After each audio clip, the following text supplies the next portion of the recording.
When have you said that's not my name? For me, it happens every time I order coffee. My name is Rajesh, but I've learned to say Ray at coffee shops. It's not that I'm ashamed, it's just easier than watching baristas struggle, then inevitably scrawl Raj or Rash on my cup. I moved to America when I was 12. Back in Mumbai, my name rolled off tongues like honey. Here, it became a stumbling block, something people chewed on uncomfortably before spitting out a mangled version. Raj-ish? My 7th grade teacher had asked on the first day, forehead wrinkled. Rajesh, I corrected gently. Rujesh, that's what I said, she replied with a dismissive wave. Raj-ish. I learned to smile and nod. What else could I do? I was the new kid with the strange name and stranger accent. By high school, I developed a system. Teachers got the real pronunciation on day 1, and if they butchered it, I'd correct them once more. After that, I'd answer to whatever version they settled on. Friends called me Raj, which felt like a compromise I could live with. Then came college, where I met Professor Harrington, my American literature professor and the most pedantic man I've ever known. Names matter, he declared during our first lecture. Characters' names in literature are deliberately chosen. They carry meaning, history, cultural significance. I nodded along, appreciating his perspective. Then came roll call. Rajesh Patel, he called, emphasizing the wrong syllable. Present, I said. It's actually pronounced Rajesh. He looked up, eyebrows raised. My apologies. Rajesh, he repeated. Still wrong, but differently wrong. I let it go. 1 correction per person was my rule. The next class, he tried again. Rajeshi? Present, I replied, not bothering to correct him. This continued for weeks. Each class, a new pronunciation,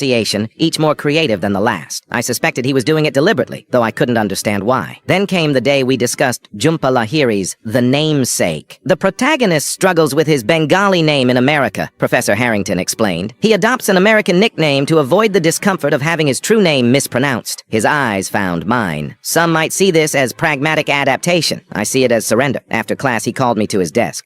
He started, then stopped. I've been mispronouncing your name, haven't I? I shrugged. Most people do. But I've done it differently each time. His admission surprised me. I noticed you stopped correcting me after the first day. I shifted uncomfortably. It's not worth the trouble. Not worth. He looked genuinely distressed. Your name is your identity. When we allow others to mispronounce it, we're allowing them to misidentify us. I felt a flicker of anger. Easy for you to say. Your name doesn't make people uncomfortable. And that discomfort should be whose problem? He challenged. I had no answer. Teach me, he said simply. I want to say it correctly. So I did. We spent 5 minutes practicing until he got it right. The next day, he nailed it during roll call. That evening, I went to my usual coffee shop. Name? Asked the barista, marker poised. I opened my mouth to say Ray and stopped. Professor Harrington's words echoed in my mind. Your name is your identity. Rajesh, I said clearly. She looked up, pen hovering. Could you spell that? I did. When she called my order, she pronounced it perfectly. I felt something shift inside me, a small reclamation of self.